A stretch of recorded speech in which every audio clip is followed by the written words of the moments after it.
Good afternoon. In just a few days, we will all celebrate Purim, and not for the first time, and probably not for the last time, there is a conflict between our mood as dictated by the holiday and our moods as dictated by just being sensitive human beings who are aware of what is going on in the world. So much suffering, and yet we're supposed to be merry and to rejoice and to celebrate.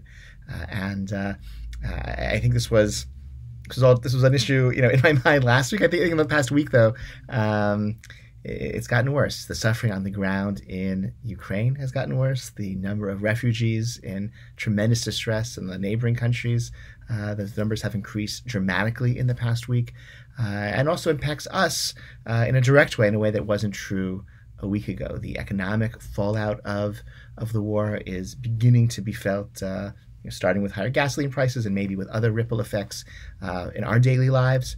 And also, perhaps most significant of all, the sense of threat and personal danger has now reached us. The risk of nuclear annihilation of human civilization is low, right? But it's more than zero, right? You want the risk of nuclear annihilation to be 0% in the next couple of weeks, and it's somewhere more than 0%, and that is tremendously anxiety-inducing. How can we celebrate Purim and just give over to the revelry of the holiday? So I want to say just two things. One, every Jewish holiday is a holiday that encompasses within it a sense of social responsibility. The biblical vision of a festival is we rejoice, samachti b'chagecha, with the ger yatom v'almana. Okay, we welcome in the widow, the stranger, the orphan. Okay, they literally eat at our table with us. That is the definition of a Jewish holiday, like a feast that we share with those who need our help to enjoy that feast. Okay, so that's somebody who is financially unstable. It's somebody who is socially unstable, meaning without like a robust network of friends and family.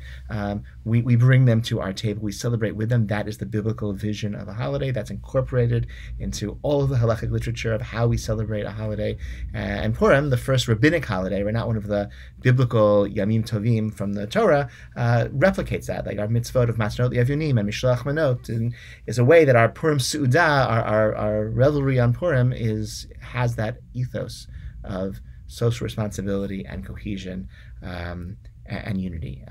That's certainly true this year. We're I hope everyone, there are many ways to donate money to directly have like really crucial impact on people suffering in Ukraine. I hope also, though, through your Matanot Evyonim gifts, that you also are supporting like the same types of people who would have been supported in other years, right? They shouldn't suffer, okay?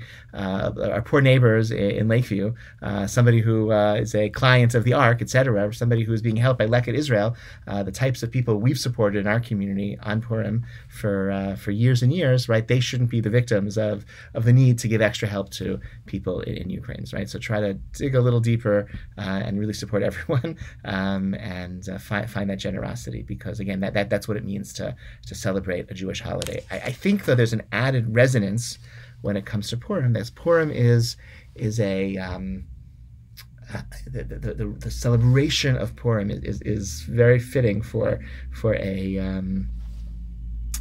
time of uncertainty and a time of risk. Let me just compare. Pesach is a night, okay? I'm sorry to say the P word, okay? But it's coming anyway. But like basically, it's coming.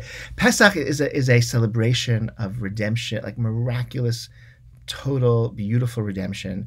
And no matter how hard and challenging and frightening the times are, when we sit at the Seder on Leil Shimurim, we feel that protection, as we connect to the story of our ancestors who were taken out of Egypt, protected by God. Purim is a different feeling altogether, right? God's name is absent from the Megillah, and our salvation in the times of Mordechai and Esther, what was through just seeming coincidence, the stars aligning, alliances shifting at just the right way, in just the right moment, just in the nick of time. And the redemption was also conditional and very much not total. The Gemara says we're still the servants of Achashverosh, meaning we're still subject to the whims of some tyrant somewhere, right? Either a foolish king or a wicked king or some combination of both, right? We still have that precariousness.